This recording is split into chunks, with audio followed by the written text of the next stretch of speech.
Thanks for joining us for the Purdue University-CME Group Ag Economy Barometer survey results. I'm Jim Mintert, Director of the Purdue Center for Commercial Agriculture, and I'm going to share with you the highlights of the January 2023 survey, which was conducted from January 16th through the 20th of January. The Ag Economy Barometer Index was up 4 points this month compared to December, and that's up 28 points over the last 2 months. That also leaves the index up 9% compared to a year earlier. The index of current conditions and the index of future expectations were both up this month.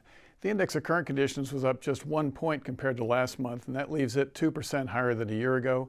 The future expectation index was up 5 points compared to December, and that leaves it 13% higher than it was a year earlier. The Farm Financial Performance Index declined to a reading of 93. That's down 16 points this month as producers shifted their comparison to 2023 versus 2022, and they expect weaker financial performance in 2023 compared to last year. 22% of the farms in this month's survey say they expect to have a larger farm operating loan in 2023 than they did in 2022. And 80% of those who expect a higher operating loan say it's because of higher input cost. And just 5% of them say it's because of unpaid operating debt being carried over from the prior year, which is down substantially compared to prior surveys. The Farm Capital Investment Index was up 2 points compared to last month, and that leaves it 11 points higher than it was in November. However, it's still 7% lower than it was in January of 2022. Once again, we asked producers who said it's a bad time to make large investments in their farming operation why they'd feel that way. And the number one reason continues to be the increase in prices for farm machinery and new construction. However, note that more producers are citing rising interest rates as a reason the last 2 months. The short-term farmland value index was down 4 points this month compared to a month earlier, and that leaves that index down 15% compared to a year ago. The long-term index, however, was up 2 points compared to last month, and it's only down 2% compared to 1 year ago. Once again, we asked producers who expect to see farmland values rise over the next 5 years what their primary reason for the expectation of the increase in values is.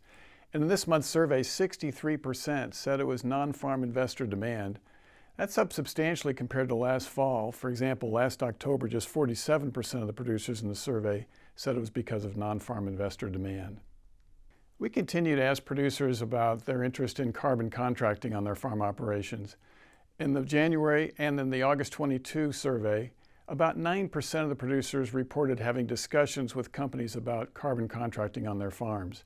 That compares to 7% who said they had had discussions back in the first quarter of 2021. However, across all of our surveys, just 1% of producers report having signed a carbon contract. That wraps up the highlights of the Purdue CME Group Ag Economy Barometer January survey. You can get the full report on our website, purdue.edu/agbarometer, and you can also get more details on our podcast, Purdue Commercial AgCast, which is available on all the major podcast providers, as well as the purdue.edu/commercialag site of the Purdue Center for Commercial Agriculture. On behalf of the Center for Commercial Agriculture, I'm Jim Mintert. Thanks for joining us.